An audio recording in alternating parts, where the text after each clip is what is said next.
श्री गोसाई जी परम दयाल की जय हो। श्याम सुंदर श्री यमुने महारानी की जय हो। काशी विश्वनाथ भगवान की जय हो। गौरा महारानी की जय हो। श्री गणेश जी महाराज की जय हो।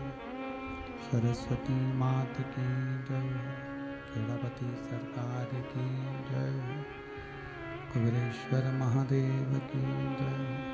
संत सद्गुरुदेव गौ माता की जय हो।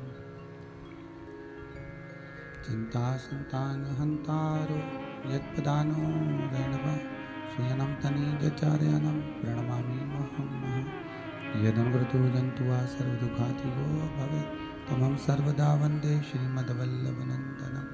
अज्ञानतिमिरागास्य ज्ञानजयशलाकया चक्षुरुन्मीलितेन तस्मै श्रीगुरुवे नमः। नमामि हृदये शेषे लीलाचिरद्विषयनं लक्ष्मीसहस्रलीलाम्बिः सेव्यमानं कलानिधिं चतुर्विश्वचतुर्विश्वचतुर्विश्वतिभिस्तवा सृजायते योऽसो पञ्चदा हृदय ममः। बोल विश्वनाथ भगवान की जय। ओम नमः शिवाय। ओम नमः शिवाय। ओम नमः शिवाय। ओम नमः शिवाय।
ओम नमः शिवाय। विश्वनाथ भगवान की जय। हर हर महादेव। हर हर महादेव। हर हर महादेव। काशी विश्वनाथ ओगड़दानी त्रिकालदर्शी कैलाशी अविनाशी भगवान शिव जिनकी पुनित पावन शिव महापुराण की कथा इस कोरोना महामारी के चलते भगवान भूत भावन भूतेश्वर शंकर की करुणा से, कृपा से, दया से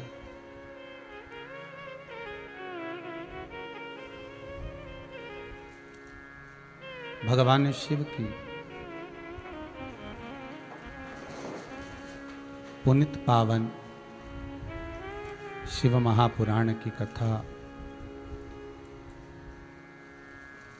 श्रवण करने का सौभाग्य प्राप्त हुआ है। भूत भावन भूतेश्वर भगवान शंकर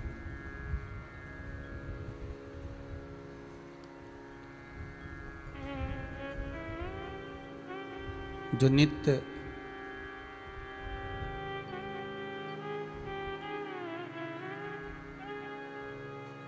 जीवन में कल्याण ही करने वाले हैं, ऐसे भूत भावन भूतेश्वर भगवान शंकर की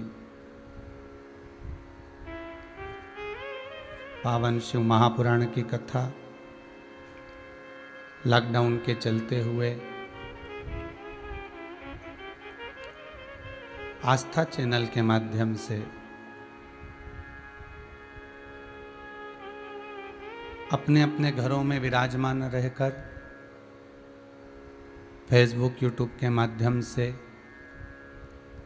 भगवान शिव की पावन कथा विश्व कल्याण के लिए स्वर्गीय उमाशंकर जी राजगरिया, स्वर्गीय श्रीमती नारायणी देवी राजगरिया राउकेला उड़ीसा से हैं। ये राजगरिया परिवार बड़ा भाग्यशाली है, किस्मत वाले हैं आप, जो शिव की कृपा हुई है आप पर और शंकर की कृपा से ये मौका मिला है शिव महापुराण की कथा को सुनने का। संपूर्ण विश्व में, संपूर्ण ब्रह्मांड में जहाँ कोरोना महामारी अपने पांव को पसार रही है,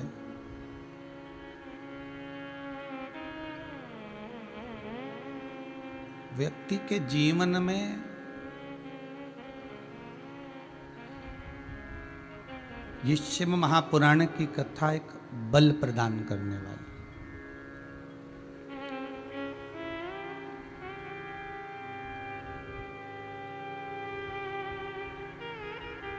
संसार में मनुष्य कहीं नहीं हारता, हारता है तो केवल आत्मबल से हारता है।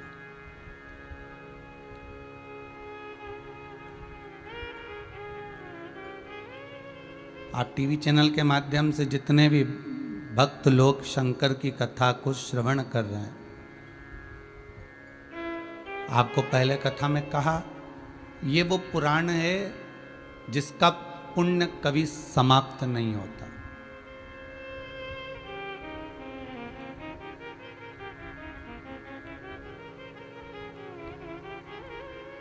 आज अक्षय तृतीया है, श्री परशुराम भगवान की जयंती, प्रागट्योत्सव, जन्मोत्सव है। आप सभी को बहुत बहुत साधुवाद, बधाइयां हैं।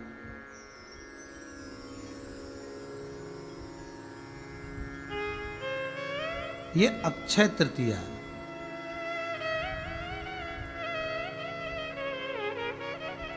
इस दिन किया गया दान पुण्य भजन कभी क्षय नहीं होता, समाप्त नहीं होता। पर वेद व्यास जी तो शिव महापुराण के विद्येश्वर संहिता में लिखते हैं कि अक्षय तृतीया तो वर्ष में एक बार आएगी, पर ये शिव महापुराण की कथा तो एक ऐसा अविरल फल है, जिसका किया हुआ भजन, जिसका किया हुआ स्मरण, जिसका किया हुआ पुण्य, जिसका किया हुआ नाम जाप, वो भी क्षय नहीं होता और बढ़ता है। और प्रबल होता है।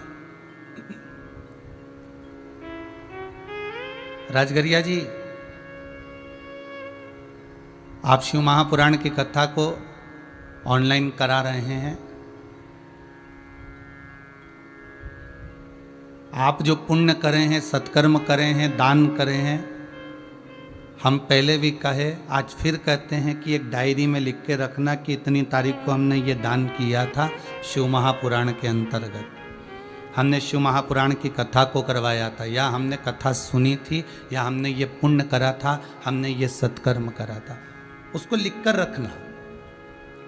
और वही तारीख अगले वर्ष की मिलाकर देखना कि आपने जो पुण्य करा, आपने जो दान करा, आपने जो सत्कर्म करा, वो हजारों लाखों गुना हुआ कि नहीं।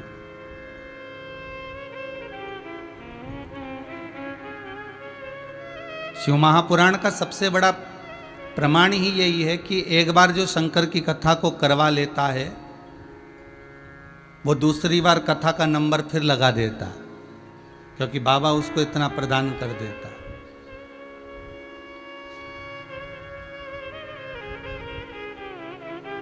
पर इस वर्ष इस अक्षय तृतीया पर मैं बाबा से केवल इतनी सी निवेदन, इतनी सी विनती करूंगा, है मेरे शंभु, है मेरे विश्वनाथ, है मेरे त्रिकालदर्शी कैलाशी, है मेरे कुबेरेश्वर महादेव, हे गौ माता, इतनी कृपा कर दे इस भारत की भूमि पर, पूरे विश्व में, कि अब कोई कोरोना महामारी से किसी के प्राण न छूटे।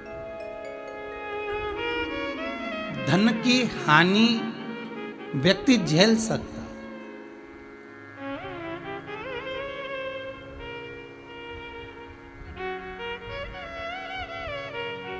पर जनहानि झेली नहीं जाती है। एक बिलखते हुए बच्चों से पूछा जाए कि उनके पिता, उनकी माता, एक बुजुर्गों से पूछा जाए उनका बेटा, उनकी बहू, एक किसी से पूछा जाए उनका भाई, उनका बंधु, उनका सखा, उनका अपना, जब शरीर को त्याग दिया है, शरीर को छोड़ दिया है, तो उसकी गति क्या है, उसकी स्थिति क्या है।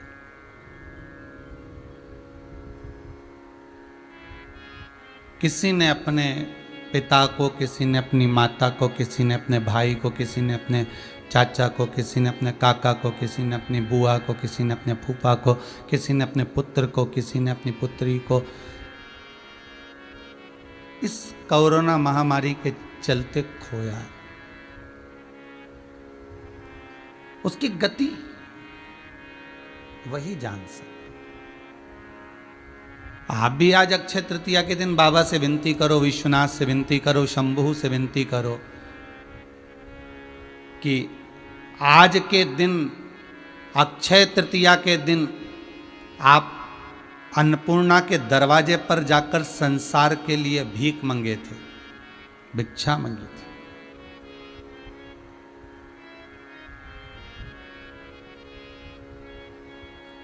केवल अक्षय तृतीया ये नहीं कि इसमें जो दिया गया वो अक्षय हो गया, उसका पुण्य भी तो देखो। इसकी अक्षयता क्यों मानी गई, क्यों अक्षय तृतीया को इतना प्रबल माना गया, क्यों अक्षय तृतीया को इतना श्रेष्ठ माना गया, कि केवल दान करने के लिए, केवल पुण्य करने के लिए, केवल सत्कर्म करने के लिए, केवल भजन करने के लिए, या द्रौपदी को अक्षय पात्र प्राप्त हुआ था, या गंगा पृथ्वी पर अवतरण का भाव प्रकट किया था, या परशुराम भगवान का अवतरण हुआ था।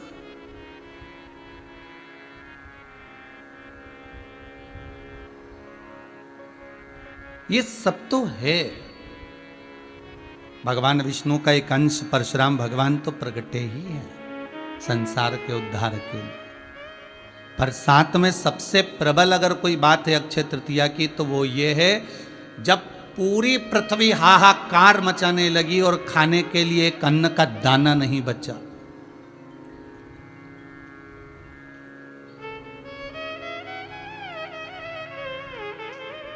संपूर्ण ब्रह्मांड, संपूर्ण पृथ्वी,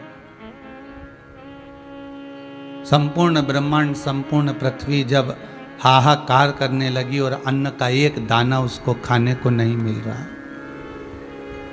देखिएगा, इसलिए आपसे कहा कि अक्षय तृतीया के दिन हमें धन दौलत संपदा, आज कई व्हाट्सएप पर मैसेज आ रहे थे कि अक्षय तृतीया के दिन हम कौन सी पूजन करें जिससे लक्ष्मी जी प्रसन्न हो जाए। मेरा निवेदन है, अभी लक्ष्मी को प्रसन्न करने की जरूरत नहीं। अभी भगवान से अगर प्रसन्नता चाहते हो तो अपने परिवार की प्रसन्नता मांगो कि हम जितने घर में परिवार में सदस्य हैं, जितना मेरा कुटुंब और कबीला है, बाबा इतनी कृपा करना, जैसे प्रेम से आनंद से आपकी कथा श्रवण कर रहे हैं, जिस अलमस्ती से श्रवण कर रहे हैं, जिस आनंद से श्रवण कर रहे हैं, हे शंभु हे शंकर, ऐसी कृपा करना कि ये पूरा परिवार मेरा ऐसा ही आनंद में कथा का रस तत्व श्रवण करता रहे।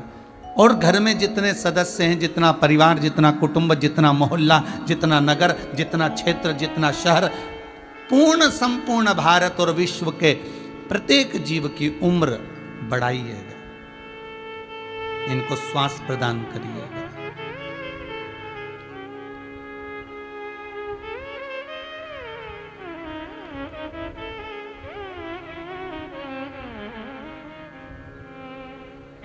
अभी एक अखबार में और मीडिया पर न्यूज़ों में बताया गया था कि अगला जो चरण आएगा कोरोना महामारी का, वो बच्चों के लिए ज़्यादा भारी है। तो घर के माता पिता कितने प्रबल हो गए, कितने एक्टिव हो गए कि अपने बच्चों को कहीं जाने नहीं देना है, बच्चों को घर में रखना है, सोशल डिस्टेंसिंग का पालन करना है, हाथों को धुलवाना है, मुख पर मास्क। बच्चे लोगों के प्रति माता पिता कितने जागरूक हो गए। आप जितने अपने बच्चों के लिए जागरूक हुए हो, आप जितने अपने बच्चों के लिए अग्रण्य हुए हो, उतनी अग्रण्यता उस परमात्मा भी अपने बच्चों के लिए है।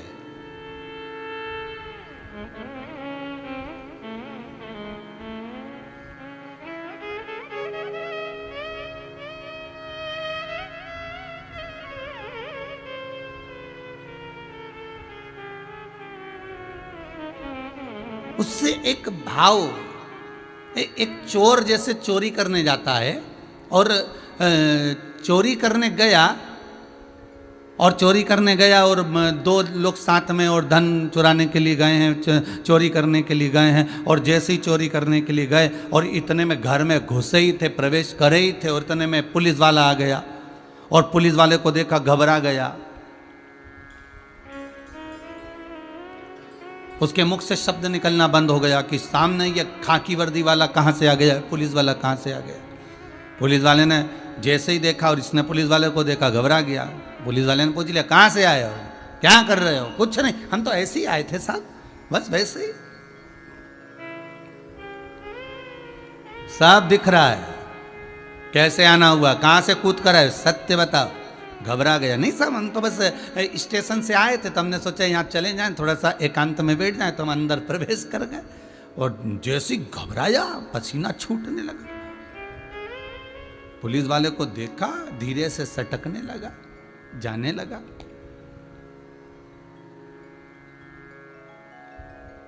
मात्र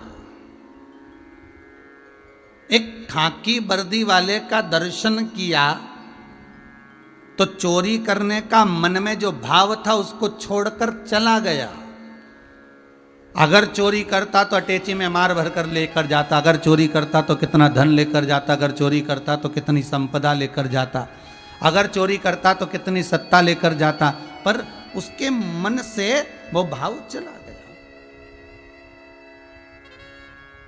चोरी का वो भाव समाप्त हो गया। पुलिस वाले को मात्र देखकर, पुलिस वाले का मात्र दर्शन कर कर उसके मन से भाव चला गया।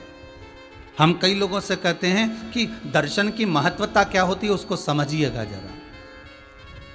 कि एक पुलिस वाले का दर्शन करा तो चोर चोरी करने छोड़कर अपने घर चला जाता है।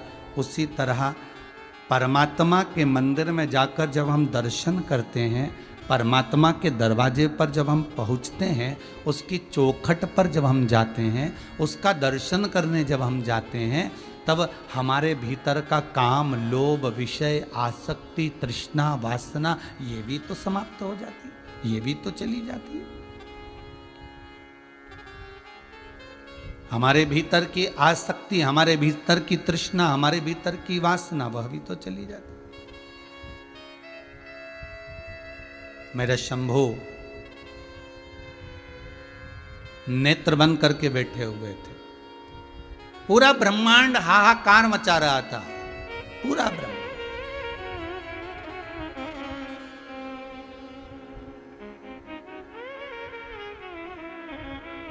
अक्षय तृतीया का सबसे मूल कारण शिव महापुराण कर रही है, सबसे मूल।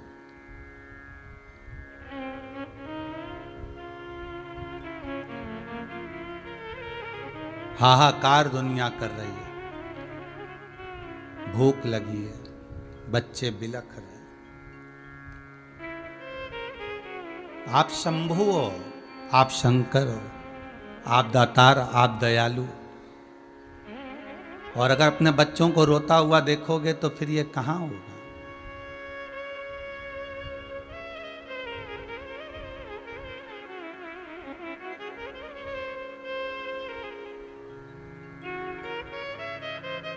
फिर ये अगर बच्चे रोते हुए दिखेंगे तो माता पिता को अच्छा नहीं लगता, और आप अगर रोते हुए बच्चों को देखोगे तो क्या आपको अच्छा लगेगा? प्रभु, चारों तरफ जहां हाहाकार मच गया, भगवान विष्णु भी देख लिए कि इस पृथ्वी पर पुण्य धीरे धीरे धीरे धीरे क्षीण हो गया, इसलिए पाप कर्म बढ़ गया, इसलिए जल वृष्टि नहीं हो रही, अन्न का भाग नहीं है पृथ्वी पर।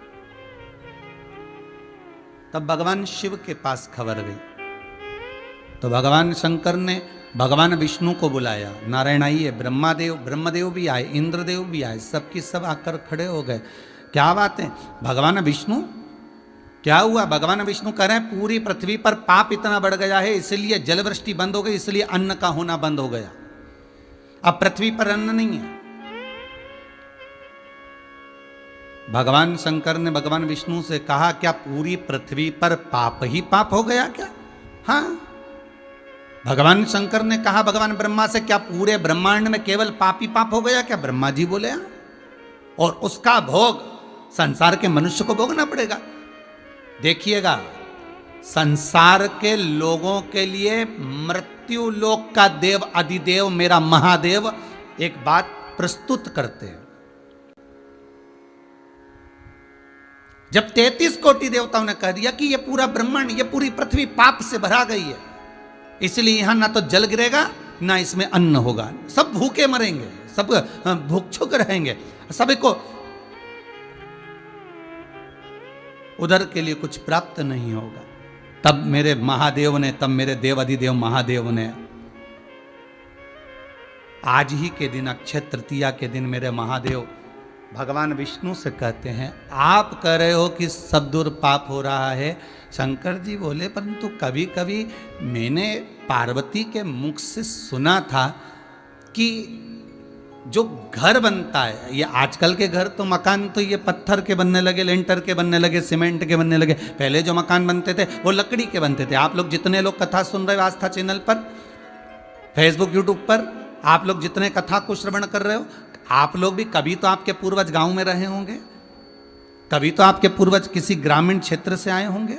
आप भले शहरों में रह रहे हो, आप भले शहर में निवास कर रहे हो, पर पूर्वज तो गांव में। तो गांव में देखा होगा जो पुराने मकान होते थे उसमें लकड़ियां लगती थी,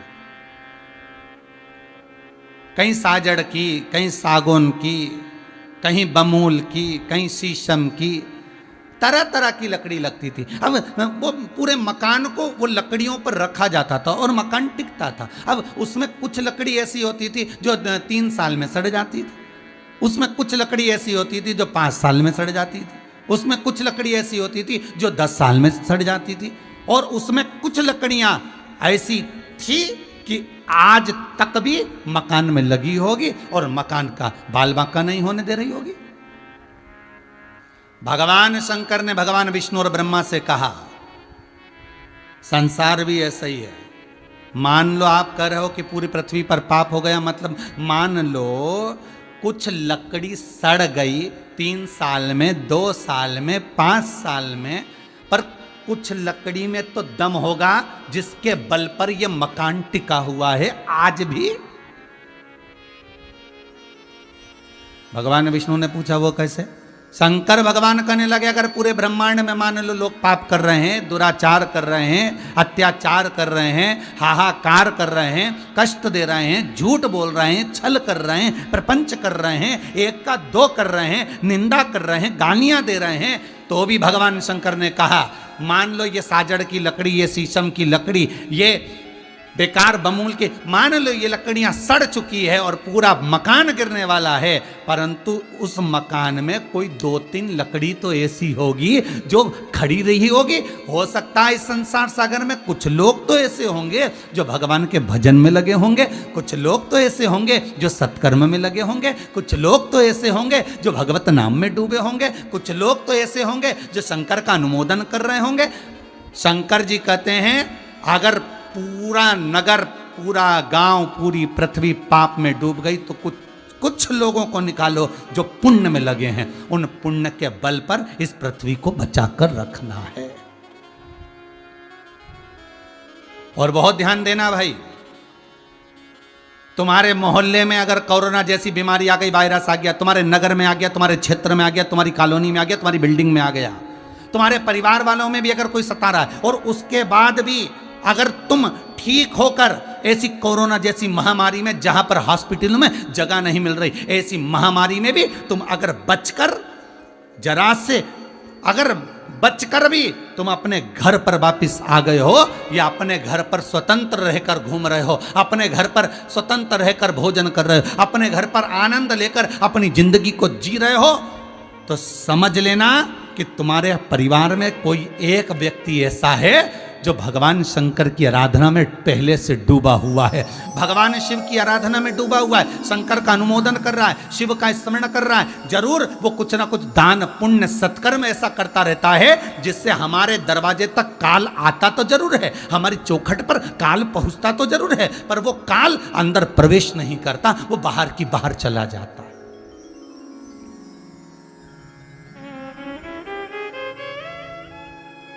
दरवाजे तक आता जरूर है, दरवाजे तक पहुंचता जरूर है, पर दरवाजे से अंदर प्रवेश नहीं करता, क्योंकि उसकी हिम्मत नहीं है कि अंदर प्रवेश कर जाए। क्योंकि अंदर जैसे राजा श्वेत शंकर के भजन में डूबे रहे, भगवान शंकर का अनुमोदन करते रहे, उनको नहीं मालूम कि उनका काल कब आ गया, और राजा श्वेत को लेने के लिए यम के दूत आ गए, और यमदूत जैसे ही टूट पड़े तो कार्तिकेय महाराज ने उनको मार दिया। जब वो मार खाकर यमराज के पास में पहुंचे तो यमराज ने पूछा तुम्हारे को ये नीला पीला किसने कर दिया, किसने दोचा तुमको, कौन मारा है तुमको?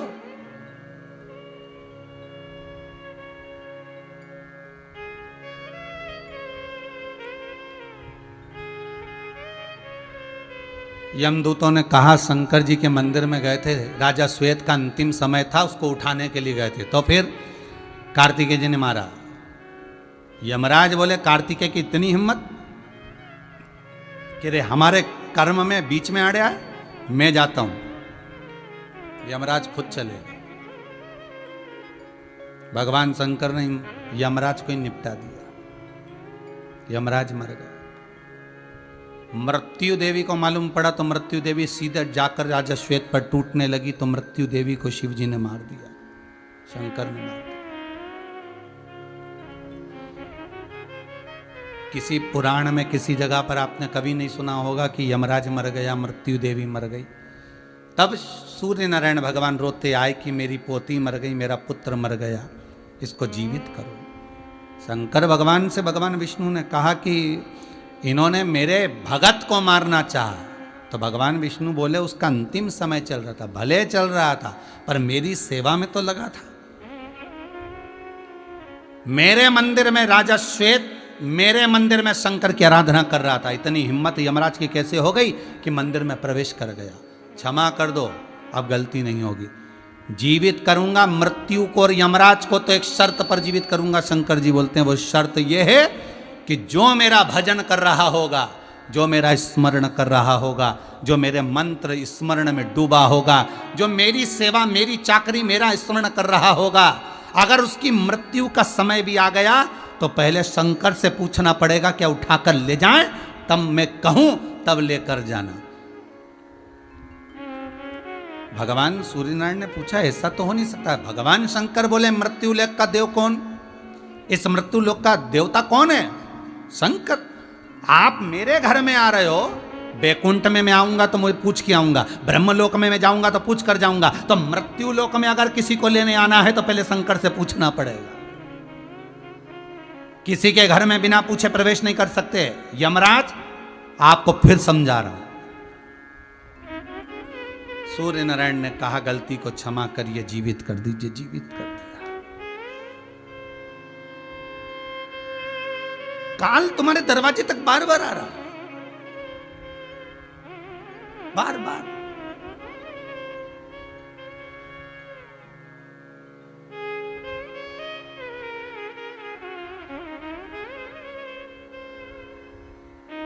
अरे भाई,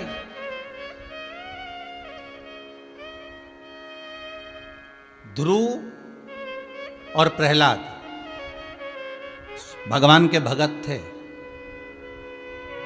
बहुत ध्यान दीजिएगा महाराज जी। ध्रुव प्रहलाद भगवान के भगत थे, पर प्राण छूटे कि नहीं छूटे? अरे बोलो तो रे जम के। जितने आस्था चैनल पर कथा सुन रहे हो, बोलो जरा प्रेम से। हाँ बोलो जरा, आराम से बोलो कि प्राण छूटे कि नहीं छूटे? छूटे है ना। कई कई माताएं हमसे प्रश्न करती हैं, कई लोग प्रश्न करते हैं कि हमारी मम्मी तो भगवान का भजन करती थी, भगवान का स्मरण करती थी, हमारे पिताजी ऐसे थे, फिर आखिर उनको प्राण क्यों छूट गए? वो तो आप कहते थे ऐसा, तो वो ऐसा कैसे हो गया? आखिर क्यों मर गए, क्यों प्राण छूट गए? ध्रुव और प्रहलाद भी भगवान के भगत थे। उनके प्राण क्यों छूटे? उस कथा को जरा निकाल कर पढ़िएगा गर्ग संहिता से, उस कथा को जरा निकाल कर पढ़िएगा विष्णु पुराण में से, उस कथा को जरा निकाल कर पढ़िएगा स्कंद पुराण में से, पद्म पुराण में से, कि प्राण छूटने का कारण क्या था। एक बार भगवान इंद्र स्वयं साधु का वेश धर कर आते हैं और भिक्षा में उनका पुण्य मांग कर ले जाते हैं।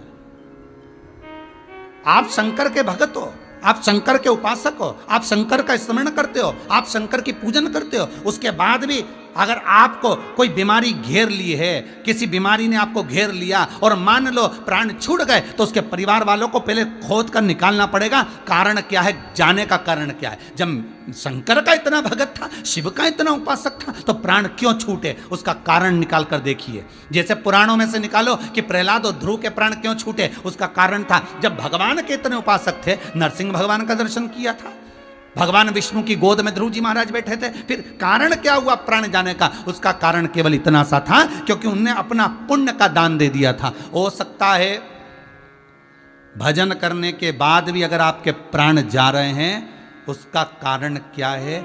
जरूर आप भी अपनी जिंदगी में आपने थोड़ा भजन करा, दान करा, पुण्य करा, सत्कर्म करा, उससे जो पुण्य मिला था, हो सकता है कभी आपकी जिंदगी में आपके मुख से निकल गया हो कि कोई बीमार पड़ा हो, कोई तकलीफ में, और आपके मुख से निकल गया भगवान इसको, मैंने जो पुण्य करा हो वो इसको मिल जाए, मैंने जो दान करा था उसका फल इसको मिल जाए, मैंने जो गौदान करा उसका फल इसको मिल जाए, मैंने जो एकादशी का व्रत करा उसका फल इसको मिल जाए। इसलिए शास्त्र कहता है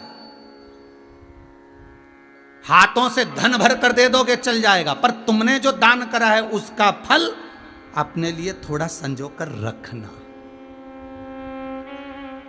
जो आज आप लोग ये पानी के टैंकर का पानी दान कर रहे हो, जल भेज रहे हो, या जल के रुपए आप लोगों ने जमा करे हो, या आजीवन भोजन भंडारे के जो दान पैसा तुमने जमा करा आज अक्षय तृतीया पर, या वृद्धाश्रम के लिए सैया का दान कर, अपने जीते जी सैया का दान दे दिया, ये जो तुम दे रहे हो अन्न दान, सैया दान, मंदिर निर्माण के दान, जो भी तुम कर रहे हो, ये जो दान जो तुम हाथों से कर रहे हो, ये अब किसी को बताना नहीं कि मेरा पुण्य मेरे साथ में रहे।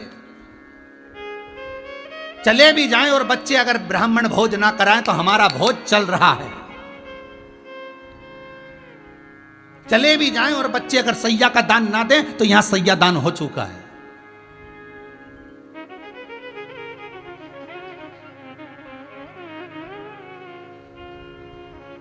कुछ पुण्य पुण्य था, कुछ आनंद था, कुछ अपने पास में अपना पुण्य संजो कर रखो, थोड़ा पुण्य संजोना। और कई लोग पूछते हैं महाराज जी, पूछने का कारण, कई लोग कहते हैं ऐसा क्यों हो गया, उसका कारण कुछ ना कुछ होगा। आप आए नहीं और सुबह हो गई, मेरी पूजा की थाली धरी की धरी रह गई, कारण क्या है? कुछ कारण होगा।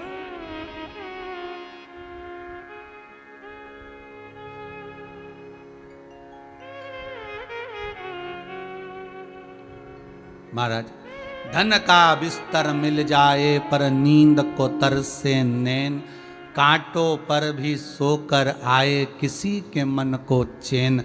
कोई कारण होगा, कोई तो कारण ऐसा होगा जिस कारण से जीव के प्राण गए होंगे।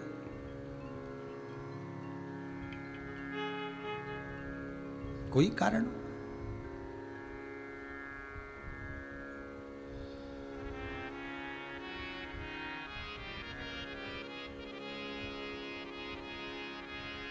तीन वृक्ष, पीपल, बड़, बेलपत्री। जम के बोलिए रे भाई। तीन वृक्ष, पीपल, बड़ और बेलपत्री। कभी मौका लगे तो स्कंद पुराण को और गरुड़ पुराण में स्मरण करिएगा। तीन वृक्षों को पितरों के भाव से पूजा जाता है, पीपल को, बड़ को और बेलपत्री को।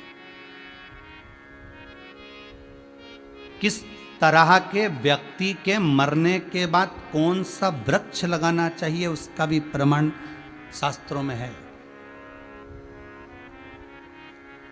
उसका भी प्रमाण।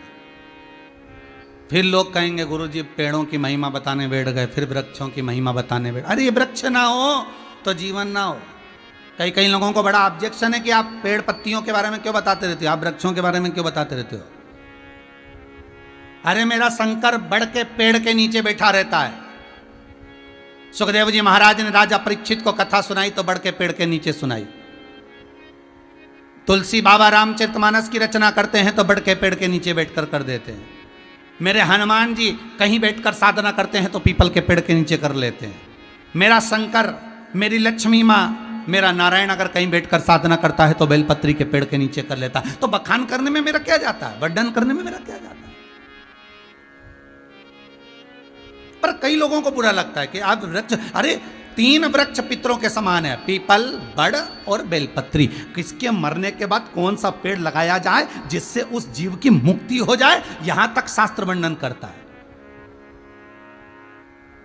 जो पूर्ण उम्र लेकर गया है, कोई अभिलाषा उसके अंदर रही ना, वो बड़ का पेड़ लगाया जाए। उसके जाने के बाद बट वृक्ष लगाया जाए, उसके जाने के बाद बट वृक्ष लगा दिया जाए किसी ऐसी जगह पर जहां पथिक को छाया मिलती हो। ये पितरों के तुल्य है।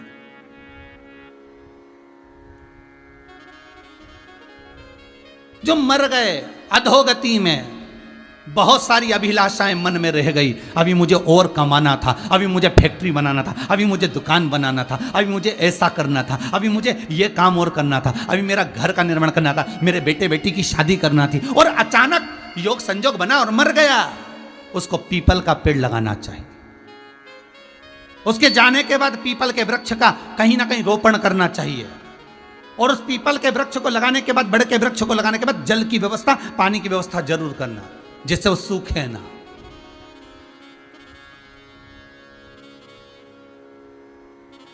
तीसरा, जो अधोगति में मर गया, कुंवारा मर गया, या उसकी गति एक्सीडेंट में, आदिक में, या किसी भी तरह से सुसाइड कर या किसी भी तरह से भूखा प्यासा, यहाँ तक कहा गया भले कुंवारा नहीं मरा और भूखा और प्यासा भी चले गया तो उसके लिए बेलपत्री का पेड़ का निर्माण करना चाहिए, बेलपत्री का पौधा लगाना चाहिए, उस पर पानी की व्यवस्था हो,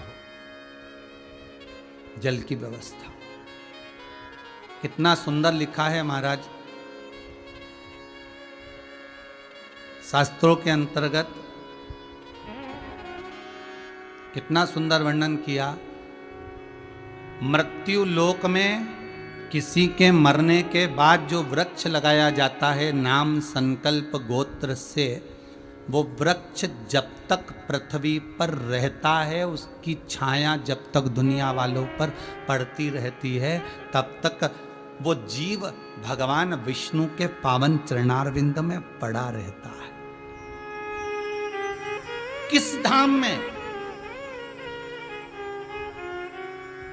वृक्ष जिसके निमित्तार्थ लगाया गया वो किस धाम में रहता है, उसका भी वर्णन है गौलोक धाम में। बैकुंठ से हटकर है गौलोक धाम। बैकुंठ में गोवर्धन पर्वत नहीं है, पर गौलोक धाम में गोवर्धन पर्वत है। इसलिए सूरदास जी अपने पद में लिखते, कहा करऊ मैं बैकुंठ के जा।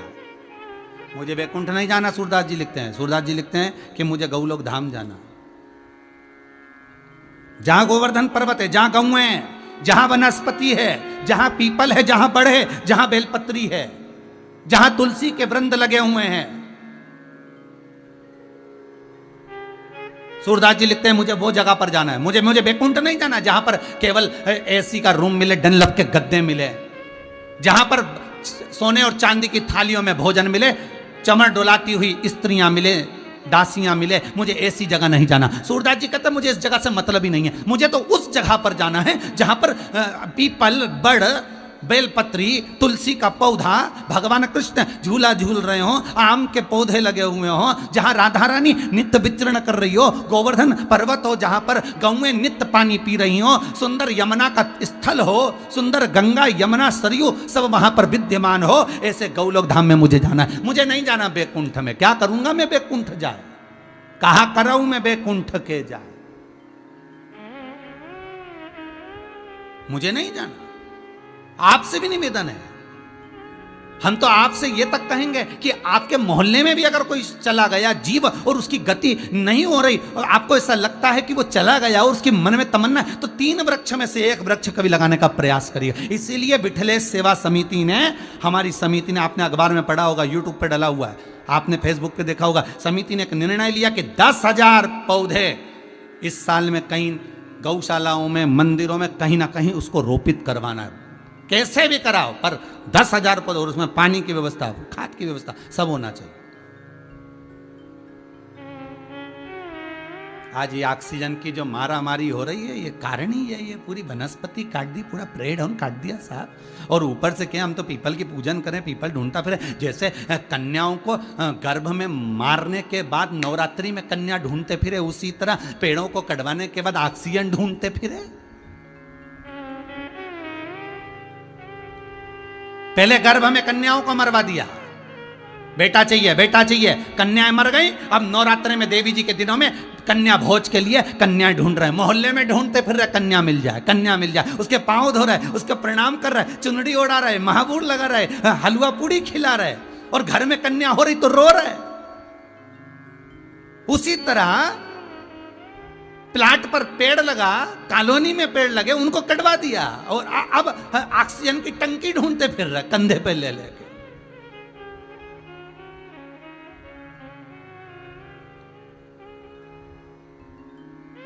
अब ऑक्सीजन की टंकियां ढूंढ रहे हैं।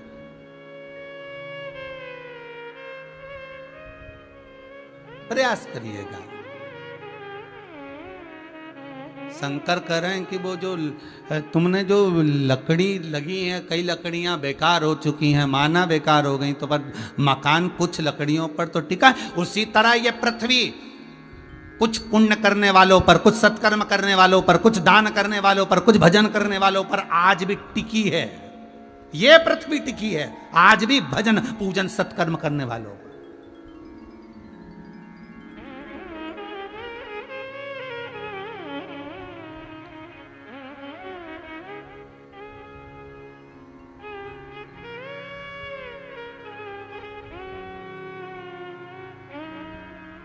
महाराज, आग लगी आकाश में, पृथ्वी पे गिरे अंगारे, जो सत्संगी ना होते तो मर जाते सारे।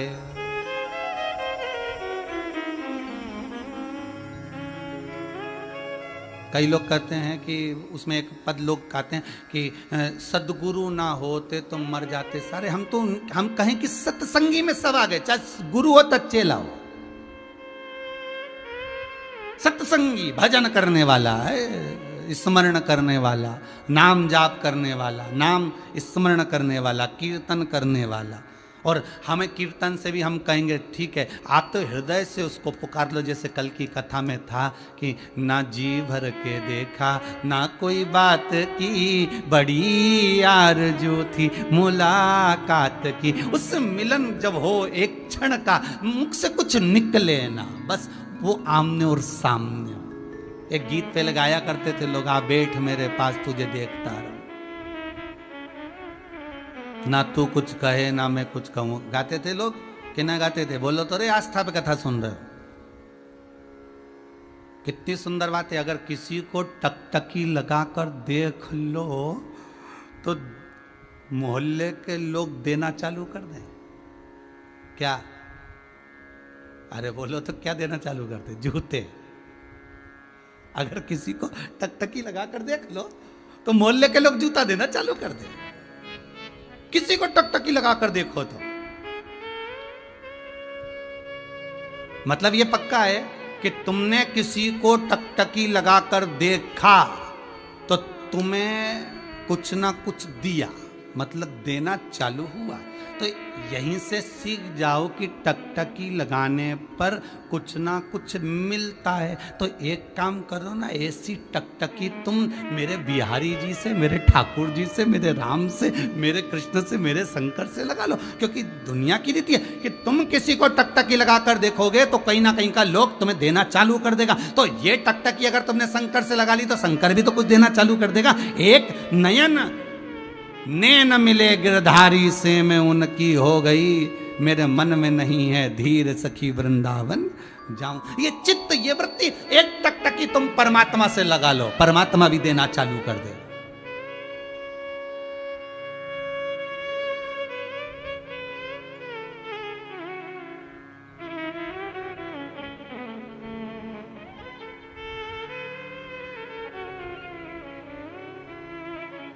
एक नयन तुम भगवान से मिला लो, फिर वो भाई दरवाजे तक भी काल आ रहा है ना तो वो बच रहे हो, उस काल से बचा जा रहा है। कौन बचा रहा है? तुम्हारा पुण्य, तुम्हारा दान, तुम्हारा सत्कर्म।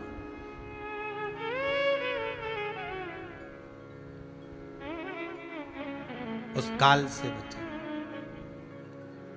दरवाजे के सम्मुख में काल खड़ा है और बचा हुआ, बस वो 32 दांत के बीच में जैसे जिह्वा रहती है उसी तरह चारों तरफ यह कोरोना वायरस और बीच में तुम बचे हो तो शिव की कृपा से बचे, शंकर की कृपा से। और डरना नहीं, बिल्कुल मत डरना। बस मुंह पर मास्क जो लगा के रखो, हाथ को धोते रहो और थोड़ी दूरी बनाकर चलो। हम तो कई बड़े बड़े डंडे लिया हो दो पास में, जैसे चिड़िया पर उड़ाए ऐसे तुम डंडा उड़ाओ, कोई पास में ना हो।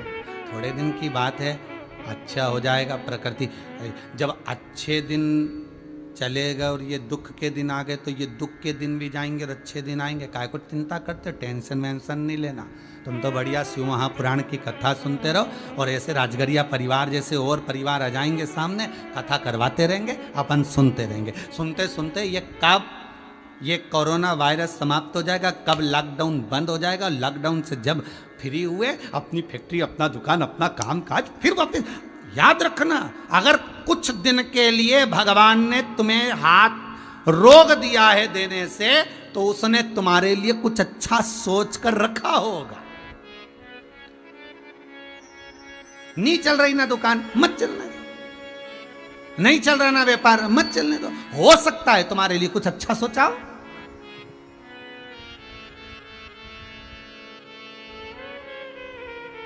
रहे हो थोड़ा घर में, अगर जिंदगी है तो सब कुछ कमा लोगे, जीवन ही नहीं रहेगा तो क्या खाक कमाओगे?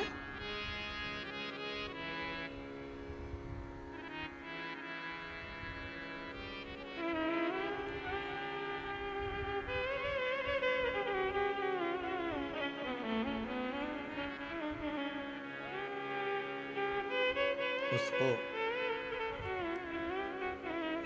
भगवान शिव, भगवान विष्णु से कहते हैं कि माना संसार के लोगों पापी हो गए, पाप कर्म में लिप्त हो गए, आप इनको अन्न का भाग नहीं दे रहे, पृथ्वी अन्न नहीं दे रही, जल वृष्टि नहीं हो रही, नहीं है इनके भाग्य में। पर कुछ लोग तो पुण्य भागी होंगे, कुछ तो होंगे।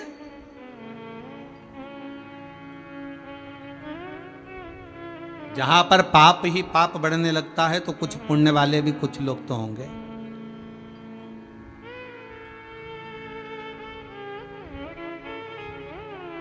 अगर मंदिरों में आरती पूजा मशीनों से हो रही है, कोई तो भगत ऐसा जाता होगा मंदिर और देवालय में जो घंटी भी बजाता होगा। कोई भगत तो ऐसा जाता होगा जो 2 मिनट बैठकर ताली बजाकर भगवान को रिझाता होगा।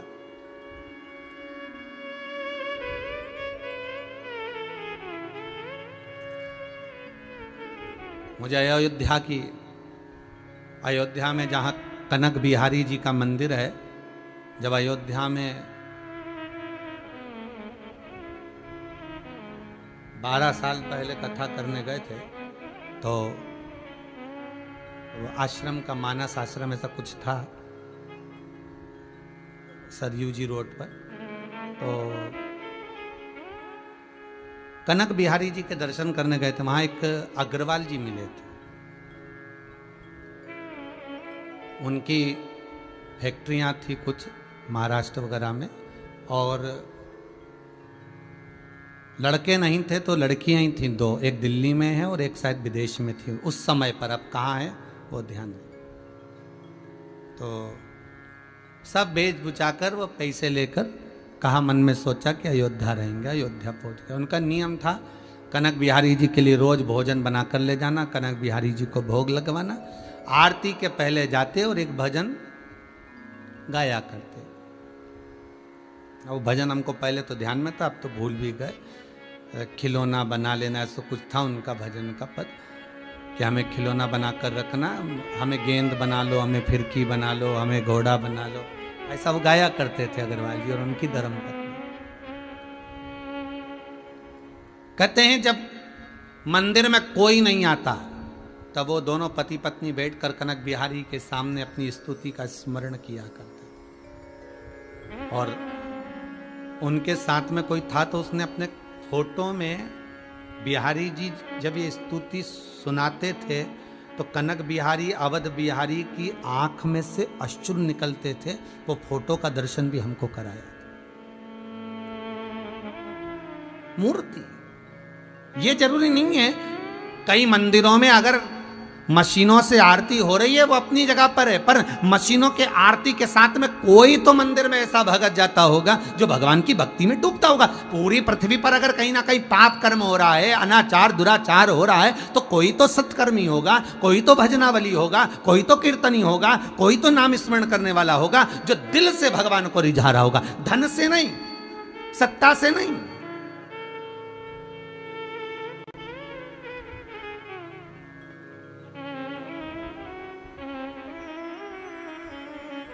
अरे दिल से भगवान को रिझाने के लिए परमात्मा अगर वन में भी बैठा है तो वन में भी उस परमात्मा को रिझाने का भाव आना चाहिए, तो वन भी एक आनंद का कंद हो जाता है, एक आनंद का भाव प्रकट कर देता है। हमसे कई लोगों ने कहा महाराज जी ये इतना धन आप यहाँ गौशाला में, ये कुबेरेश्वर धाम में, ये मुरली मनोहर मंदिर में, ये वृद्धाश्रम में, ये 8 एकड़ जगह में तुम इतना पैसा लगा रहे हो, यहाँ जंगल में कौन आएगा? सीहोर से भी 12 किलोमीटर 13 किलोमीटर दूर, और वो भी रोड से भी आधा 1 किलोमीटर दूर, कौन आएगा यहाँ जंगल में? कई लोगों ने कहा अगर आश्रम बनाना, मंदिर बनाना, तीर्थ बनाना तो वहां वृंदावन जाओ, गोकुल जाओ, मथुरा जाओ, कहीं ऐसी जगह जाओ जहां भगत लोग आते रहे, और वहां कुछ अच्छे कमरे बनाओ, तो एसी में के रूम बनाओ, तो मंदिर आएंगे तो थोड़ा बहुत ठहरेंगे तो दान देंगे तो चलता रहेगा। हमने कहा यहाँ होटल थोड़ी ना बनाना है, यहाँ तो कुबेरेश्वर बाबा का धाम है, गौशाला है, वृद्धाश्रम है और भगवान का मंदिर, दर्शन करो, भजन करो, जाओ। यहाँ कौन सा तुम्हें रुकना है? यहाँ पे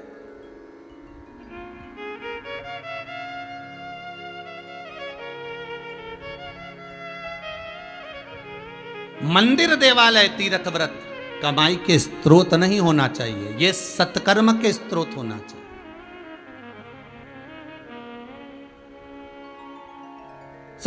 का भाव, यहां दिखावा नहीं हो, यहां छला ना जाए। तो भगवान कहते हैं कोई तो ऐसे होंगे जिनके बल पर ये मकान टिका है, जैसे किसी लकड़ी के बल पर, उसी तरह कोई तो होगा जिसके बल पर ये संसार भी टिका रहे। भगवान विष्णु ने कहा ऐसा कोई नहीं। शंकर भगवान ने तभी उसी समय पर लीला रच दी। एक बुढ़िया निकल कर जा रही थी, देखिएगा जरा, माता अन्नपूर्णा के प्रागट्य की कथा का स्मरण करिएगा। आज अक्षय तृतीया के दिन मेरे शंकर भिक्षा मांगने गए थे, भिखारी बनकर, भिक्षुक बनकर। शिव जी का एक नाम भिक्षुवर भी है, पहले भी इसकी कथा कह चुके हैं।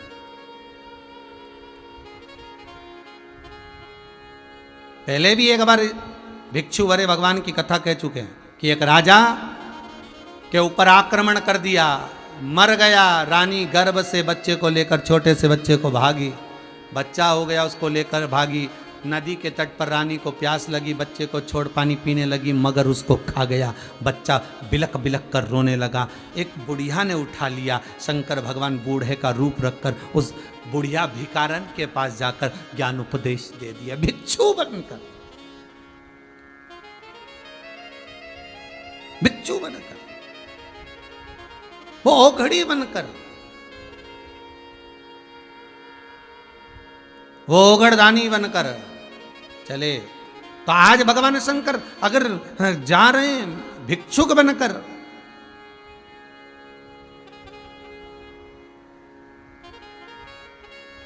आज मेरा शिव, आज मेरा त्रिकालदर्शी, कैलाशी, अविनाशी शंकर करे, कोई तो पुण्यात्मा होगा जिसके बल पर कुछ मिलेगा। तो एक भगवान विष्णु कहने लगे कोई पुण्यात्मा नहीं। तो भगवान विष्णु ने, शंकर ने एक लीला का दर्शन करा दिया। और शंकर ने लीला का दर्शन ये कराया, एक बुढ़िया निकल कर जा रही थी, और बुढ़िया निकल कर जा रही थी। उस बुढ़िया के पास में थोड़ा सा अन्न का भाग था। अन्न का भाग मतलब थोड़ा सा सतुआ था। सतुआ जानते हो आप लोग? आपको ये जो अक्षय तृतीया पर जो अमावस्या गई, सतुआ अमावस्या, इसमें चने की दाल, गेहूं, जौ आदि थोड़ा थोड़ा जो भाग होता है उसको गलाकर, सुखाकर, सेक कर, उसको पीस कर सतुआ बनाया जाता है। वो सतुआ उस बुढ़िया के पास थोड़ा सा होगा, और पास में से 3 कुत्ते के छोटे छोटे से पिल्ले निकल कर जा रहे हैं। शिव कह रहे हैं देखो ना रहे, धर्म किसको कहते हैं। केवल गंगा नहाने पर पुण्य नहीं होता। गंगा जी के घाट पर गए, किसी महाराज जी ने कह दिया कपड़े वहीं छोड़ आना। नहाने गए थे, कपड़े छोड़ आए घाट पे, सारे कपड़े घाट पर, चप्पल छोड़ आए घाट पर। अब लोग नहाने आ रहे, लांग लांग कर जा रहे, इतने कपड़ों का ढेर हो गया। लोग अमावस्या पूर्णिमा पे जब सरयू, छिपरा, नर्मदा, गंगा नहाने जाते हैं तो ऐसे ऐसे कपड़े घाट पर छोड़ कर आ जाते हैं कि दूसरा नहाने जाता है तो उसको बचकर जाना पड़ता है। अरे घाट को गंदा करोगे तो क्या तुम्हारी जिंदगी में से गंदगी बाहर निकलेगी? बोलो तो सही जरा। घाट को गंदा करोगे, और गए थे पुण्य कमाने के लिए, गए थे सत्कर्म करने के लिए, गए थे अच्छा काम करने के लिए। हम तो गंगा नहाने जा रहे हैं, हम सरयू, हम छिपरा, हम नर्मदा नहाने जा रहे हैं। गए थे पुण्य कमाने के लिए, और मालूम पड़े गए नहाने के लिए, और मालूम पड़े कपड़ा छोड़ आए, चप्पल छोड़ आए, गंदगी छोड़ आए, घाट पर पड़ी हुई है, और पुण्य कर कर आ गए तो कौन सा पुण्य फल मिला? सब पाप कमा कर आए। तुमने वहां छोड़ा, भगवान ने कह दिया एक काम करो, दुनिया के दूसरे के हिस्से का पाप इसके खाते में लिख दो। करो इसको। जितने लोग लांग कर जाएंगे उनका पाप सारा इसके खाते में जाना चाहिए। अरे भाई, कौन सी पुराण में कौन सी जगह लिखा है कि गंगा, नर्मदा, सरयू, छिपरा नहाने जाओ तो अपने कपड़े वहीं छोड़िया? वो पुराण जरा एक बार हमको भी लिख के भेजना, और किसी के पास लिखित में हो तो हमको जरा व्हाट्सएप पे भेज देना, हम पढ़ेंगे, फिर कल की कथा में बता देंगे। और तुम्हारा नाम भी बोल देंगे कि उस कथा में से निकाल के भेजा भैया। पवित्र नदियों को गंदा करने का हक हमें किसी ने नहीं दिया। पवित्र नदी, यहां तक कहते हैं नदी में स्नान कर कर अगर दिया भी लगा रहे हो तो घाट पर लगाओ, नदी में मत छोड़ो। वो पुश्ता, वो अखबार, वो दोना, वो सड़ता रहेगा, बेकार होता रहेगा। हमको नहीं दिया ऐसा।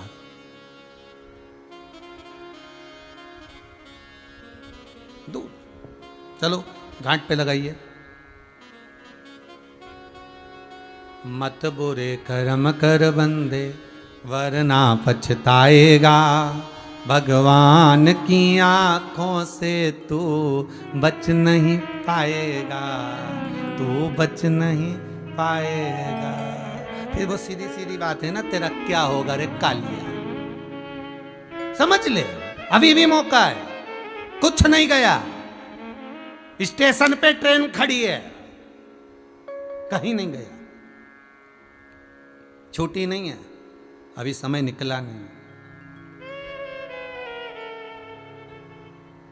भाई देखो नारायण, देखो देखो नारायण, भगवान विष्णु शिव जी के पास में आए। बोलो भोलेनाथ, क्या बात है। शंकर जी बोले, वो देखो जरा बुढ़िया को देखो, सतुआ है, उसके पल्लू में सतुआ बंधा है, उसके पल्लू में सतुआ बंधा है। देखो उस बुढ़िया को। 3 कुत्ते के बच्चे उसके पास में आ गए। इस कुत्ते के बच्चों की, इस पिल्लों की जो माता थी वो मर चुकी।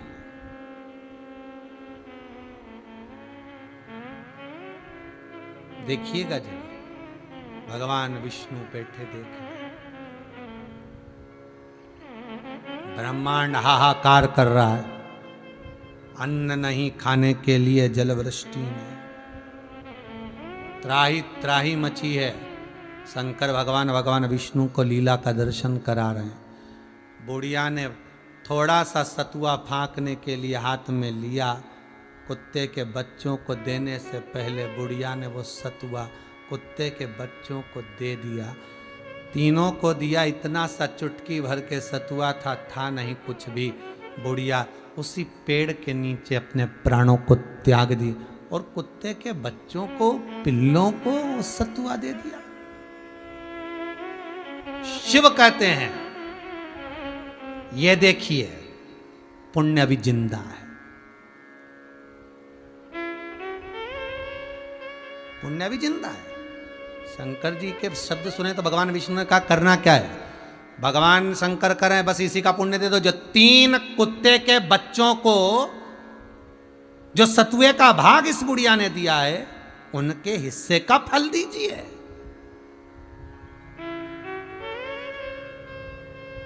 तीन वृक्ष पितरों की गिनती में आते हैं, अभी आपको बताया, पीपल, बड़, बेलपत्री। 3 जानवर, 3 जीव,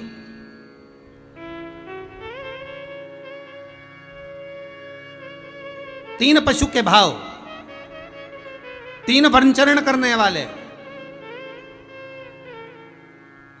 3 जीव, वो भी पितरों के भाव में आ जाते। हाथी, स्वान, गौ, वो भी पितरों के भाव में। ये भी जीव, ये जीव भी पितरों के भाव में आ जाते।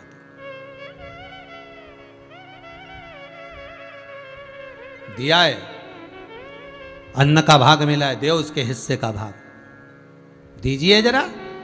भगवान विष्णु भगवान शंकर को देखकर मुस्कुरा दिए। शंकर भगवान से कहा, हम में तो वो नहीं कि हम पूरे ब्रह्मांड को एक साथ, एक क्षण में, एक पल में अन्न का भाग दे दें। वो सामर्थ्यता आप में है, क्योंकि आप मृत्यु लोक के देव हो। मृत्यु लोक के आप देव हो, आप में वो सामर्थ्यता है।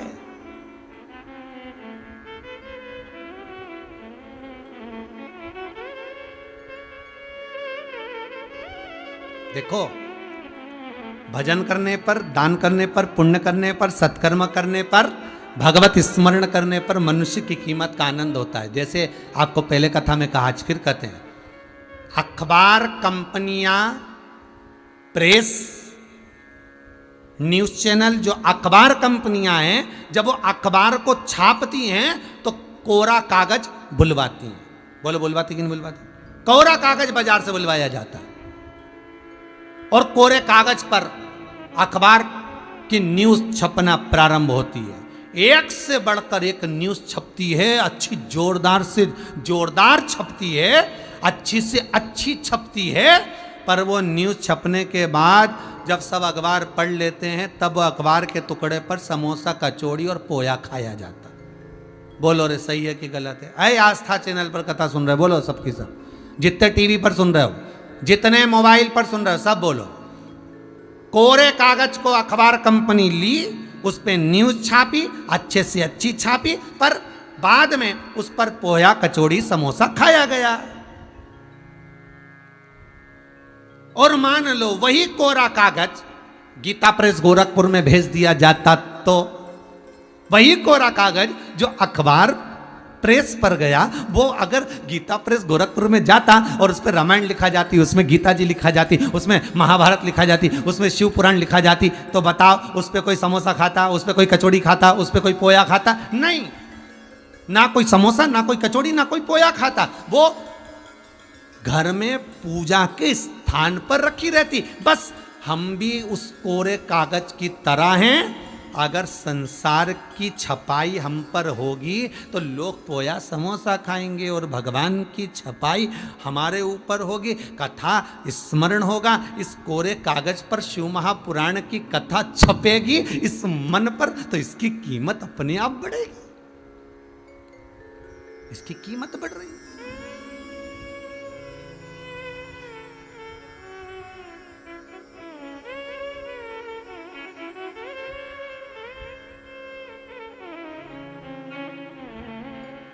कीमत को बढ़ाया।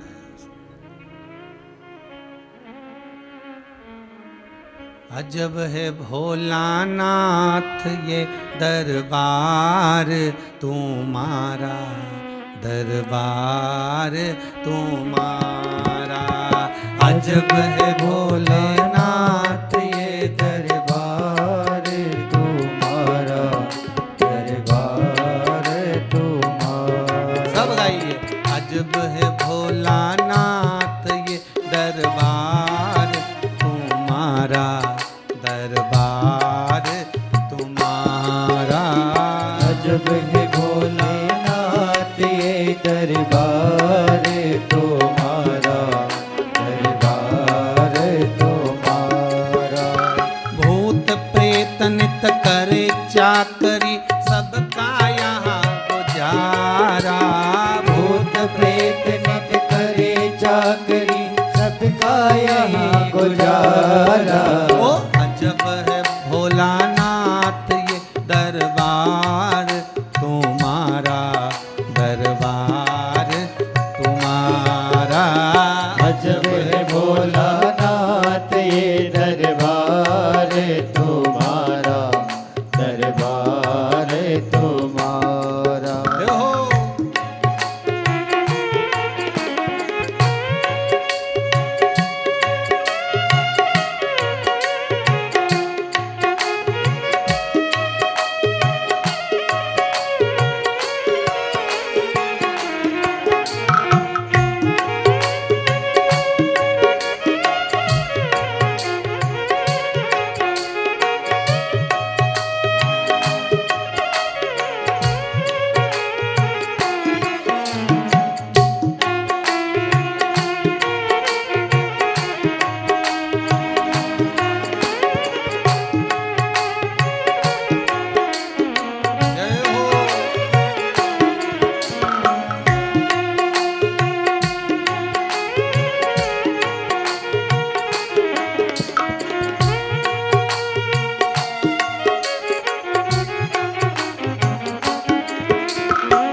ना एक दूजे को बुरी नजर से ताके।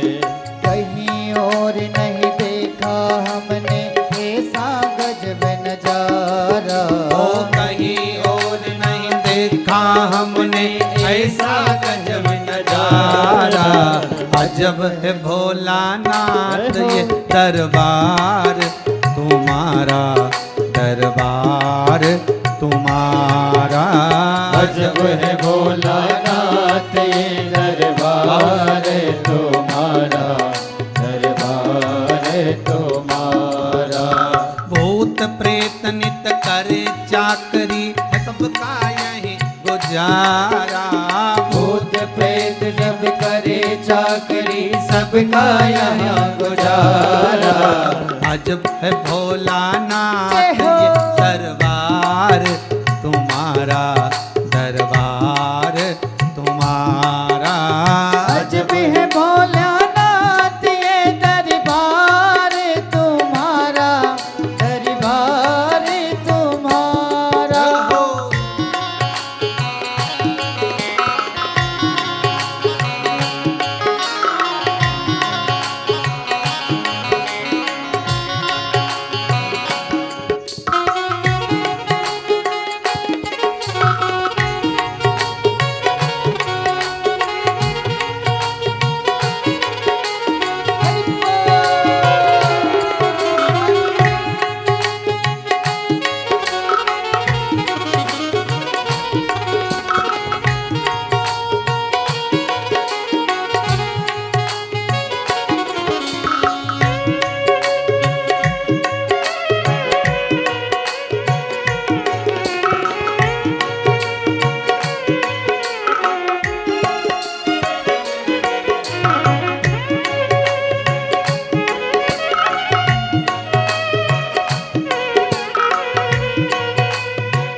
गणपति राखे चूहा कभी सर्प नहीं छुआ।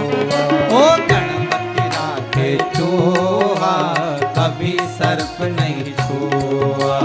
भोले सर्प लटकाए कार्तिक मोर नचाए। अरे भोले सर्प लटकाए कार्तिक मोर नचाए। आज का कानून नहीं है तेरा अनुशासित है सारा। ओ आज का कानून नहीं है तेरा अनुशासित है सारा। अजब है भोलानाथ ये दरबार तुम्हारा,